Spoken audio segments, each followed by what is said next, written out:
Hello everyone and welcome to this A-level psychology video on essay writing with a specific focus on theories of romantic relationships. As part of this video I've planned and written one essay for each of the four theories of romantic relationships and one combination essay as well. A combination essay being an essay that asks you to talk about two or more things. I've done my best to keep the outlines at around 170 words or less, and I've used 4 evaluation points for each essay, which are made up of both strengths and limitations. You can of course cut these down to 3 or even 2 points if you want, and know that there are people out there who learn 4 points in preparation for an essay or an exam, but I also know that there are people who learn less. So if I give you 4, then you can take what you need and leave the rest. So these are the 5 essays that I have for you in this video. You've got social exchange theory, equity theory, Rusbult's investment model, Duck's phase model, and then the combination essay, which is discuss 2 or more theories of romantic relationships. They're all 16 markers, but of course everything that goes into a 16 marker could also go into an 8 marker. You just have to cut it down a little bit. Now something to bear in mind here is that year 2 topics can be quite tricky to put into essays because very often you get much more information on them than you would ever put into an essay. So it's very often the case that you're not just being tested on your ability to remember the content, but also your ability to pick out the important elements and use them to give a good account of the theory. Because that is what an examiner is looking for, you giving a good account of the theory or study. It doesn't mean using everything, it just means using the right things effectively. Okay, so let's start off with our first essay. Here's the plan for it. I've got my AO1 content over here, which is the fact that it's an economic theory of relationships. It's all about profit and loss, and we have to talk about a comparison level and a comparison level for alternatives. The evaluation points that I'm going to use are these. So we have research support, first and foremost, a counterpoint, and then a reverse causality point and a vague concepts point as well. Remember, the order of your evaluation points is important because it will lead to an essay that has a nice flow and nice structure. Okay, so it's worth spending a couple of minutes just at the beginning thinking about what order you want to present your evaluation points in before you jump into writing the essay. So this is what the essay would look like. There is the outline. Apologies, again, the writing is quite small, but that's because I'm trying to get it all onto one slide for you. So you have an outline that is around 160 words, and it has all of the things in that I just mentioned on the plan. Then you have your research support followed by your counterpoint. I've put them together into the same paragraph because they kind of flow on from each other quite nicely. And then you've got my 2 final limitations in the orange and the pink. Now, like I said before, any one of those points can be taken out if you really want to. However, I probably wouldn't suggest taking out the research support or the counterpoint simply because they work quite nicely together. So I would probably consider taking out either the 3rd or the 4th point depending on how you feel. Right, moving on then, we have equity theory. Same deal, we have the AO1 points over here. We have fairness as opposed to maximizing rewards. We've got inequity leads to dissatisfaction, and we've got dealing with inequity by a cognitive or behavioral shift. You can talk a little bit about the fact that it's an economic theory of relationships just like social exchange theory, but obviously the big part of your outline should be on the fact that it focuses on fairness. And then over here you have your evaluation points. So again, you've got some research support followed by a counterpoint. Then you've got some individual differences, and then with this one we are going to use an issues and debates point. Okay, issues and debates is always a nice thing to get in if you can. For this one we're going to use the nomothetic versus ideographic approach. So this is what it would look like. Here is the outline. It looks longer than it actually is. It's around 160 to 170 words, but there are some bits and pieces in there that you could cut out if you wanted to. It all depends on how quickly you write when you're writing an essay. We then have the supporting evidence and the counterpoint, followed by individual differences and issues and debates. Okay, that issues and debates point is quite a nice one.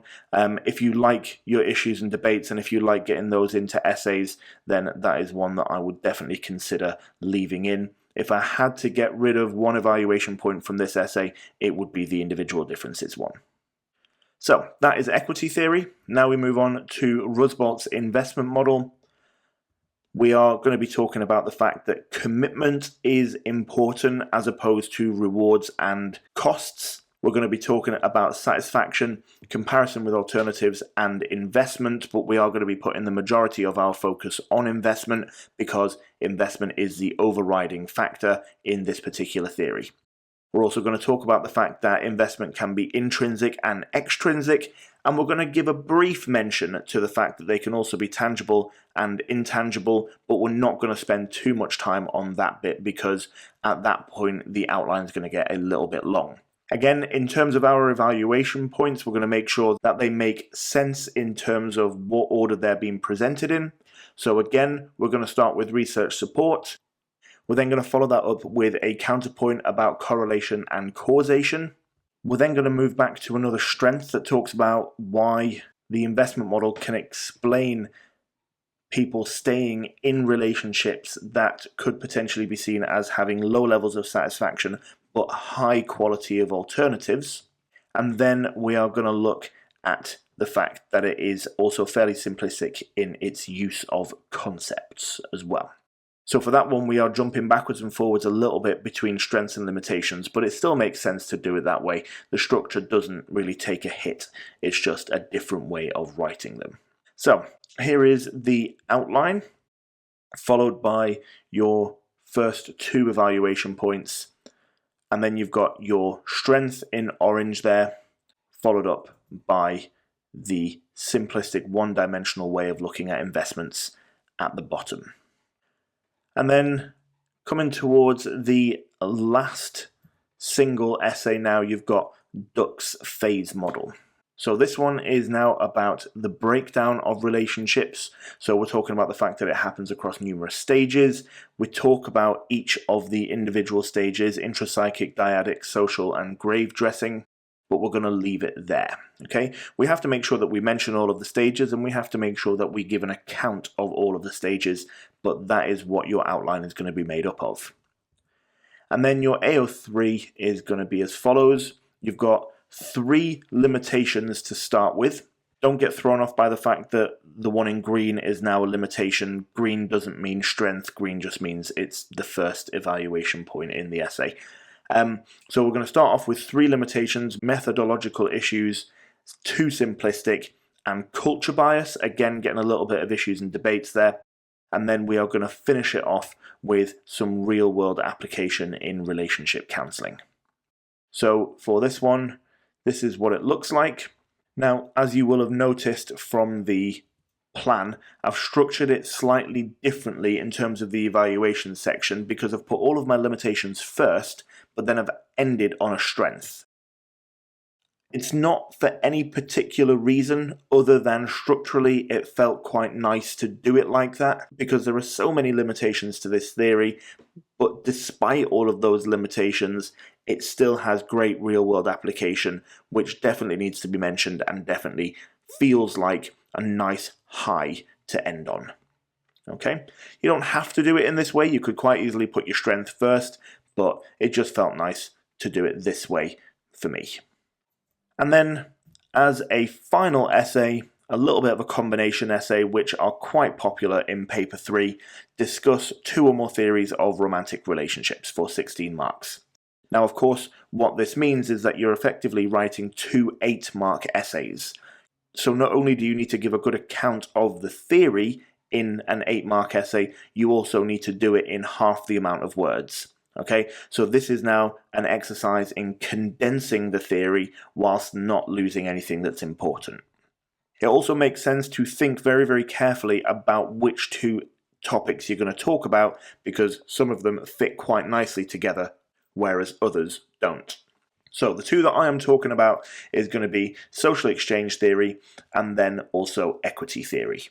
Why? It's quite simple, because equity theory was designed to make up for some of the problems that social exchange theory had, and so it made sense to kind of talk about both of them. Also, social exchange theory has an evaluation point that specifically mentions equity theory, so I feel like I'm going to make use of that evaluation point a little bit to create a transition between the two. Okay. Again, this is something that you would need to think about in advance. If you get an essay like this, it makes sense to know which two theories you're going to talk about before you even get to the exam. Okay, so prepare for any eventuality. In terms of my evaluation points, I am going to go for a research support and a counterpoint for each of them. It just makes sense to do it that way. Obviously, if you want to get rid of a counterpoint and you want to put in a full evaluation point instead, then that's absolutely fine. But for this one, to keep it nice and simple, that's what I'm going to do. Okay, so here is my first outline. This is my shortened outline for social exchange theory. You can go back and you can compare it with my full outline of social exchange theory that I showed you earlier, and have a look at what I took out. I still think it gives a nice account of the theory, and it tells you about the important bits. I then move on and I do my two evaluation points for social exchange theory, and then we follow the same procedure for equity theory, and then here are the two evaluation points. Okay? Now, there are no real rules on how to do a combination essay. Some people like to put all of the outline together and then all of the evaluation together. Some people like to do outline, evaluate, outline, evaluate. There's no right way of doing it. Both of the ways are fine, provided you are given a good account of the theory. The only reason I've split it is because I wanted to make use of one of the evaluation points in social exchange theory and use it to transition into equity theory. And I've done that just by stealing a little sentence from the evaluation point, which I then used as my first sentence of my equity theory outline. That's the only reason that I've split my outline up like that, because I wanted to use that particular bit of the evaluation point. Okay, there's no right or wrong way. Feel free to put all of your outline together if you want. And that brings us to the end of the video. I hope it was useful and I hope it's all made sense. If you have any comments, feedback or questions, please pop them in the comment section below and I will do my best to get back to you ASAP. Thank you very much for listening, and I'll see you in the next one.